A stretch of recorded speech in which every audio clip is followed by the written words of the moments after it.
बहुत सावधानी से सुनिएगा कथा को, ध्यान लगाइएगा जरा, बहुत सावधानी से। जब लग रहा है कि मैं डॉक्टर की दवाई खा रहा हूँ, जब लग रहा है कि मैं दवाइयाँ खा रही हूँ, जांचें भी करा रही हूँ, इसके बाद भी मेरे शरीर पर दवाई असर नहीं कर रही, मेरा स्वास्थ्य ठीक नहीं हो रहा, तब 2 लोटा जल लीजिए, 5 बेलपत्री शिव जी पर चढ़ा दीजिए और जल की धार दोनों हाथों से धीरे धीरे कुंदकेश्वर महादेव का नाम लेकर जल की धार चढ़ाना प्रारंभ करिए। 1 बेलपत्र और शिव जी पे चढ़ा हुआ जल लेकर आ जाइए। जल को सुबह पी लीजिए, बेलपत्र को प्रदोष काल के समय पर चबा चबा कर खाना प्रारंभ कर लीजिए। दवाई लगना चालू हो जाएगी, शरीर को आराम लगना प्रारंभ हो। दवा नहीं छोड़ना। हम पहले भी अपनी कथा में कहे, डॉक्टर शंकर भगवान का एक रूप होता है, शिव का एक स्वरूप है डॉक्टर। डॉक्टर बोले दवा लो, लेते रहो, डॉक्टर बोले जांच कराओ, जांच कराओ। डॉक्टर की दवा खाते खाते हमको दवा के साथ में थोड़ी सी भगवान देवाधिदेव महादेव की दुआ की जरूरत है। दवा और दुआ दोनों साथ चलेगी तो तुम शीघ्र अतिशीघ्र स्वस्थ होते। कई लोग ऐसे भी हैं संसार में जो आडंबर में फंसे हुए हैं, ढोंग में फंसे हुए हैं, पाखंड में फंसे हुए हैं। किसी के यहाँ जाकर पूछ लिया कि मेरा शरीर में ऐसा हो गया, किसी ने कह दिया तुम्हारे रिश्तेदार ने ऐसा कर दिया, तुम्हारे परिवार वाले ने ऐसा कर दिया, इसलिए तुम्हारे साथ में ऐसा हो गया। हम उसके पीछे पड़ गए और हमने इलाज नहीं करवाया, आखिरी में हमारा शरीर और बेकार हो गया।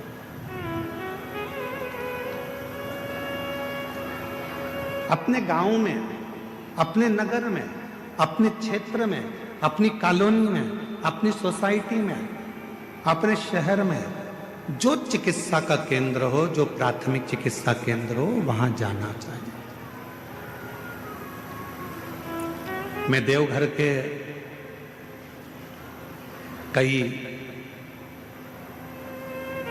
इस देवघर के कई बेटा बेटियों को बहुत बहुत धन्यवाद देना चाहूंगा। इस देवघर के कई बिहार से आए हुए बेटा बेटियों को मैं धन्यवाद देना चाहूंगा। अपना अपना यूट्यूब चैनल वो चलाते हैं, यूट्यूबर हैं, पर हमने अपनी जिंदगी में पहली बार देवघर के ऐसे यूट्यूबर देखे जिन्होंने कथा की एक एक बात अपने यूट्यूब पर डाली। भीड़ ज़्यादा है, घर से कथा सुनना। देखो यहाँ बैठने की व्यवस्था इतनी है, सावधानी से जाना। रेलवे स्टेशन से कथा स्थल इतनी दूर है, बस स्टैंड जाओगे तो वहाँ से ये इतनी दूर है, वहाँ पर ऐसी व्यवस्था है, वहाँ वैसी व्यवस्था है। मैं एक एक बेटा बेटी को जिन्होंने अपने यूट्यूब चैनल पर, यूट्यूबरों ने जो अपने चैनलों पर डाला और लोगों को मार्ग बताया, आज तुम्हारा यूट्यूब चैनल धन्य हो गया, सार्थक हो गया। मैं यहाँ की पत्रकार बंधुओं को, यहाँ की सोशल मीडिया को, यहाँ की मीडिया को धन्यवाद दूंगा। उन्होंने एक एक कॉलम अपने अखबारों में छोटा छोटा अलग अलग कॉलम बनाया, सोशल मीडिया ने अलग अलग कॉलम बनाया। कहाँ बैठने की व्यवस्था कैसी है, भोजन करने कैसे जाना है, महाराज जी ने क्या बताया, वृद्ध लोग नहीं जाएं, बीमार व्यक्ति कथा में ना जाए, छोटे बच्चे हैं तो उनको लेकर कथा में ना जाएं, अपने साथ अपनी दवाई गोली लेकर जाएं, 3 किलोमीटर पैदल चलना पड़ेगा। ये पत्रकार बंधुओं ने, ये मीडिया ने, ये सोशल मीडिया ने पूरे झारखंड को, बिहार को, पूरे बंगाल को ये किस तरह से देवघर के कई बेटा बेटी रात्रि को चाय बना बना के लोगों को पिला रहे हैं। देवघर के कई बेटा बेटी रात्रि को कंबल बांट रहे हैं। देवघर के कई बेटा बेटी रात्रि को किसी को डॉक्टर की जरूरत पड़ जाती है तो हाथ पकड़कर उसको हॉस्पिटल तक लेकर जा रहे हैं। ये देवघर है जहां मेरा शंकर बसता है। ये देवघर है जिसके बच्चे बच्चे में मेरा शंकर बसता है। ये देवघर है जहां की बेटी के हृदय में स्वयं शिव और शक्ति बसता है। ये इस देवघर को पहचानना बहुत कठिन है। देवघर को जो पहचान गया, देवघर को जो जान गया, उसने अपनी जिंदगी सार्थक कर ली। सार्थक।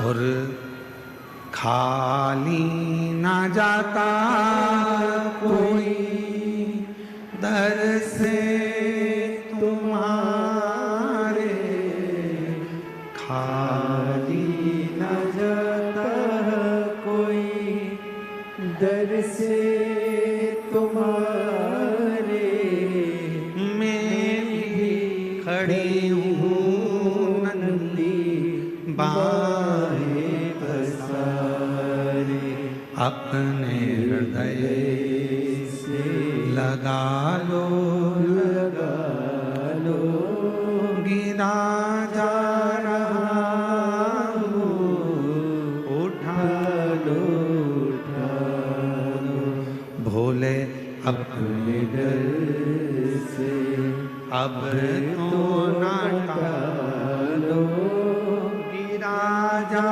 रहा हूँ, उठा लो, उठा लो। मेरे शिव किसी को खाली नहीं भेजे हैं जीवन में, सबका भंडार भरकर, सबको संपदा देकर। जरा विचार करिए, ये वो पवित्र धरा है जहाँ बेजू ग्वाले ने भगवान शंकर के शिवलिंग को माता पार्वती जी के, माँ आद्य शक्ति माता सती के हृदय में ले जाकर रख दिया था। लंका का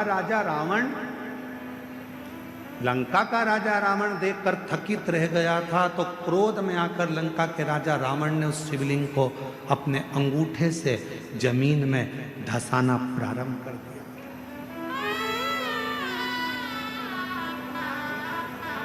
पहले तो शिवलिंग उठाना चाहा, पर उठा ही नहीं। जब शिवलिंग नहीं उठा, तब अपने अंगूठे से भूमि पे उसको दबाना प्रारंभ। फिर पर तेरी कृपा का क्या है भरोसा, कब किसी पर हो जाए, जरा सी हम पर कर दो, जरा सी हम पर कर दो। जिस पर भी हो गई तेरी कृपा करुणा, वो भव पार हुआ, भव पार हुआ। पापी हो चाहे जितना, उसका भी बाबा उद्धार हुआ, उद्धार हुआ। गिद्ध अजामिन गणिका जैसे तेरे मन को भाए, जरा सी हम पर कर दो, जरा सी हम पर कर दो। भोजन करो पर त्रुटि ना देखो, भजन करो पर उसमें सुख ना देखो। तुम सोचो कि मैं कथा में जा रही हूं और मुझे अच्छी जगह मिल जाएगी, मैं बैठ जाऊंगी कथा सुनने के लिए, मुझे अच्छी जगह मिल जाएगी, अच्छी जगह पे मैं जाके बैठ जाऊंगी। बिल्कुल दूसरी कथा में जाओगे तो जगह अच्छी मिल सकती है, पर शिव पुराण में तो शंकर भगवान के जैसे गण रहते हैं और शंकर भगवान का जैसे कैलाश रहता है, वैसे ही तुम्हें जाना है और वैसे ही बैठना है और वैसे ही श्रवण। बाकी की कथा का हम नहीं कर सकते, क्योंकि बाकी की कथा में तो तुम्हारे लिए कुर्सी भी लगती है, गादी भी लगती है, चद्दर भी बिछती है, तुम्हारे लिए सारी व्यवस्था होती है, कूलर भी लगाए जाते हैं। अब यहाँ तो तुम्हारा हाथ ही कूलर है और तुम्हारा पूरा प्रांगण, जहाँ तुम कथा को श्रवण करने, चाहे रोड पर बैठे हो, चाहे दुकान में बैठे हो, चाहे गाड़ी में बैठे हो, चाहे पंडाल में बैठे हो, चाहे तुम अपने घर में बैठे हो, जितनी देर तक शिव महापुराण की कथा तुम्हारे घर में चलती है, जितनी देर तुम्हारा मन शंकर की कथा में लगा रहता है, उतनी देर तक ये विचार करना कि तुम कैलाश पर बैठकर शिव पुराण की कथा को श्रवण। भजन में सुख मत देखना कि मुझे ये सुख मिलेगा, मैं कथा सुनने जाऊंगी, मैं वहां जाकर बैठ जाऊंगी। भजन कथा में आओ तो ज्यादा डेंटिंग पेंटिंग करके भी मत आओ। 3 किलोमीटर तक चलोगी, आधी तो पसीने में बह जाओ। अब मालूम पड़े तुमने पेंसिल से लाइन खींची, फिर डब्बा भरा, फिर इधर इधर कुछ चिपका के, फिर धागे से ऐसा कर कुरा के, फिर डेंटिंग पेंटिंग करके, सिर पे पल्लू लेके, सास के पांव छू के पूछा कहाँ जा रही है? कथा में। किसकी? सियोर वाला महाराज आया है ना, उनकी कथा में। अच्छा हाँ जा बेटा।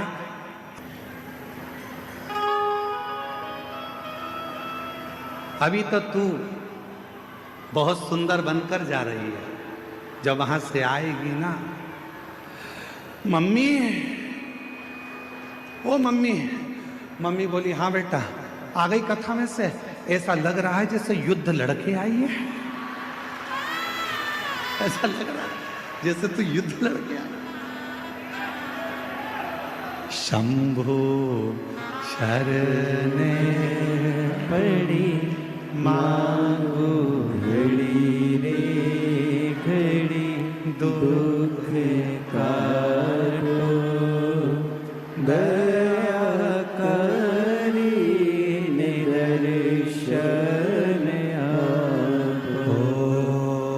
शंभु शरण पड़े मांगो घड़ी रे घड़ी, दुख काटो दया करी निदर्शन आपो। शिव कथा में आयो, सुख मत देखना। शिव कथा में आप सोचो कि मुझे बैठने की जगह मिल, ना ना, आपको जहां जगह मिल जाए वहीं बैठ जाओ। किसी को कष्ट मत दो, किसी को परेशान मत करो, तो समझना कि तुम्हारा कथा में जाना सार्थक हो गया, तुम कथा में पहुंच गए। अब मालूम पड़ा दर्शन के चक्कर में, देखने के चक्कर में, कथा के चक्कर में एक दूसरे को परेशान कर रहे हो, कष्ट दे रहे हो, और तुम सोचो कि भगवान की कृपा हो जाए, फिर मेरा भोले बाबा कृपा नहीं कर सकता, करुणा नहीं कर सकता, दया। जहां मिले, रोड पर मिले, रोड पर जहां मिल जाए वहां शांति से बैठो, कथा को सुनो, 2 शब्द कानों में जाएगा, भगवान का नाम लेना, भगवान का भजन करना। तो भोजन में खोट मत ढूंढना, भजन में सुख मत ढूंढना। इसमें सुख मिलेगा, हमें बैठने की व्यवस्था अच्छी मिलेगी, धन अच्छा मिलेगा, ना ना, भजन करने बैठो तो ये विचार कर कर बैठना। जब भी बाबा वैद्यनाथ जी के दर्शन के लिए जाओ, देवघर की पवित्र भूमि पर आओ और बाबा के जब दर्शन करो, तब बाबा से विनय करना, बाबा इतनी कृपा करना जैसे तेरे घर में गणेश जी हैं, तेरे घर में जगत जननी अम्बा है, तेरे घर में षडानंद कार्तिकेय हैं, तेरे घर में सारे भक्त हैं, तेरे घर में लक्ष्मी है, तेरे घर में नारायण है, तेरे घर में सारा सुख है। मेरे देवघर वाले बाबा, मेरे घर में तू आकर बैठ जाना, वो भी तेरा घर है, और मेरे घर में भी सब संपदा भर देना। ये तेरी, ये तेरी, ये तेरी करुणा।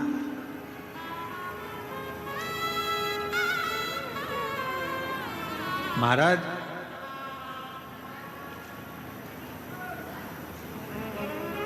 बालों को काला करो,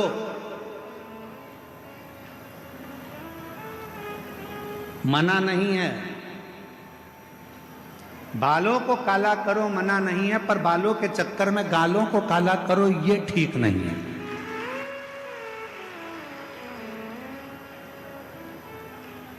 कमाओ मना नहीं है, खूब कमाओ मना नहीं है, भजन करो मना नहीं है, कथा सुनो मना नहीं है, पर तुम्हारे कमाने के चक्कर में किसी को दुख मिले, तुम्हारे भजन करने के चक्कर में, कथा सुनना है, इधर से धक्का दो, उधर से धक्का दो। तुम्हारे भजन के चक्कर में किसी को दुख हो तो वो कथा सुनना सार्थक नहीं है, वो भजन सार्थक, वो श्रेष्ठता नहीं। बाल काले करो मना नहीं है, पर बाल के चक्कर में गाल काले मत कर लेना। भजन करो मना नहीं है, कमाओ मना नहीं है, दुकान चलाओ, व्यापार करो, नौकरी करो, सर्विस करो। जब तक तुम्हारा शरीर भगवान ने अच्छा बना कर रखा है, मेरा भोले बाबा तुमको स्वस्थ बना कर रखा है, इस शरीर से खूब कमाओ, मना नहीं है। मेरा कुबेर भंडारी, मेरा वैद्यनाथ बाबा, तुम सबके घर के खूब भंडार भरे। हम बाबा से यही प्रार्थना करते हैं कि बाबा खूब ये शरीर, ये शरीर श्रेष्ठ है, खूब कमाओ, खूब आगे बढ़ो। पर कभी कभी ऐसी जिंदगी में आ जाता है कि हमारे जीवन में एक आध समय ऐसा आता है कि खूब होने के बाद भी धीरे धीरे धीरे धीरे वो कम हो जाता है। शंकर का एक बड़ा सुंदर चरित्र, बड़ा सुंदर चरित्र शिव महापुराण में आता है। एक सुख नाम के राजा थे। बहुत सावधानी से सुनना, आज कथा का छठा दिन है। आज कथा की शिवरात्रि है। कल कथा पंडाल में सुबह 8 बजे से 11 बजे तक हो जाएगी। 1 बजे टीवी पर आएगी। बहुत सावधानी से कथा का रसतत्व ग्रहण करिएगा। बहुत दूर दूर से आए हो, 200-500 रुपये खर्च कर आए हो, बहुत ध्यान लगाना।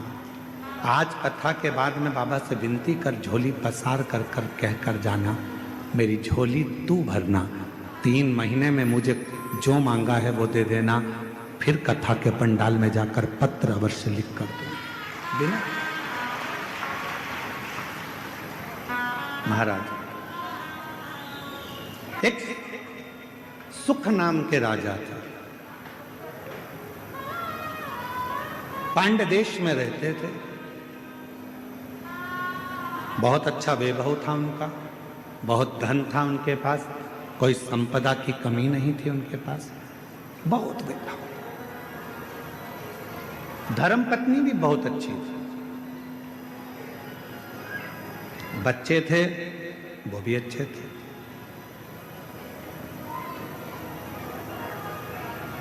चारों तरफ उसका राज्य फैला हुआ था। पर एक बार नगर में अकाल पड़ गया। अकाल, वृक्ष फल नहीं देते, अन्न नहीं होता, पीने का पानी नहीं है। जितनी राज्य में घोड़े थे, हाथी थे, सेना थी, रथ थे, सब धीरे धीरे वो घोड़े हाथी बीमार होते चले गए, मरते चले गए। अकाल पड़ गया। सुख नाम के राजा के आसपास का जितना क्षेत्र था, सारे क्षेत्र में अकाल पड़ा हुआ था, बीमारी आ गई थी, जिस बीमारी ने चारों तरफ से लोगों को घेर लिया। बीमारी,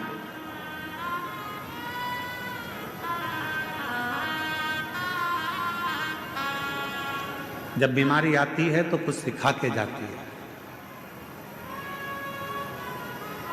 कोरोना बीमारी आई थी, पूरे देश को, पूरे राष्ट्र को, पूरे विश्व को हिलाकर रख दिया था।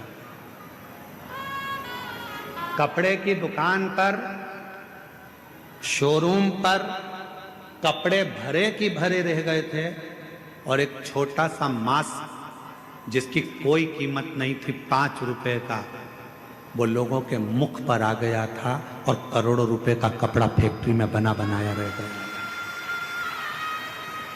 कोरोना बीमारी ने ये दिखाया, कोरोना बीमारी ने सिखाया कि किसी को हल्के में मत लेना, किसी को कमजोर मत समझना। कब किससे कहां पाला पड़ सकता है कोई मालूम नहीं है। लोग समझते हैं गरीब है, लोग समझते हैं ऐसा है, अनपढ़ है, बेकार है, गरीब है, लोग उसको धुतकारते हैं, हटाते हैं, पूछते नहीं है, समझते नहीं है। तुम क्या सोच के बैठे हो कि जिंदगी में वो हमेशा गरीब ही रहेगा? शिव पुराण की कथा कहती है, अगर मेरे बाबा देवादिदेव महादेव के भजन में वो लग गया, भले गरीब है, तुमने नहीं पूछा, सम्मान नहीं दिया, आदर नहीं किया, सत्कार नहीं किया, उसको कुछ भी नहीं किया तुम लोगों ने, और वो गरीब था, गरीब था, गरीब था, और एक दिन वो शिव पुराण की कथा में पहुंच गया और उसने अपने मंदिर में एक लोटा जल चढ़ाना प्रारंभ कर दिया, और एक दिन मेरे महादेव ने उसका हाथ पकड़कर उसे उन्नति की सीढ़ी पर चढ़ा दिया, तो एक दिन तुमको भी उसके हाथ जोड़ना पड़ सकता है। और देखा, इस व्यासपीठ ने 30 साल में 30 साल कथा के इस पड़ाव में चल रहे हैं, और 30 साल इस कथा को होते चले गए। 30 साल में हमने देखा जो बहुत साधारण सा था, लोग उसको गिनते नहीं थे, हटा देते थे, धक्का मार देते थे, अपशब्द कह देते थे, वो एक दिन इतने सिंहासन पर जाकर बैठ गया कि अब उससे मिलने के लिए लोगों को टाइम लेना पड़ता है, समय लेना पड़ता। अच्छा, तुम अभी बिहार का चुनाव हुआ,